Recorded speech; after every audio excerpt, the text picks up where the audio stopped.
حالا چی میگی؟ دیدی دربی رو بردیم؟ امسال به خاطر یه سری مسائل نشد قهرمان شیم. حتما جام سال دیگه مال ماست.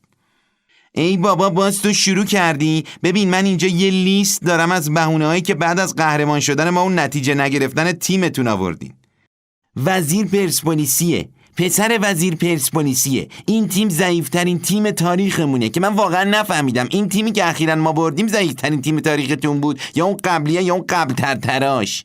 بازیکنای ما شب قبل درست غذا نخورده بودن. خوشحالی آل کثیر باعث ناراحتی بازیکنامون شد، باختیم. احمد نوراللهی قبول نیست شوت بزنه، شوتاش قوی نامردیه. وجود کریم باقری رو نیمکت تمرکز و از دروازه‌بان ما گرفته بود.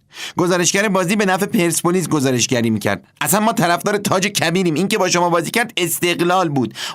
کلی دیگه از این حرفا زدین. اصلا میخوام بپرسم خسته نشدین؟ این سری دیگه چه بهونه‌ای میخواین بیارین ها؟ نه ببین، استقلالی که باشی این چیزا رو بهتر میفهمی. این کاغذی که دست منه لیست بهونه‌هاییه که هنوز بهت نگفتمشون. پس فکر نکن با یه باخت دو باخت چیزی عوض میشه پسر جون. آره واقعا من دیگه حرفی ندارم.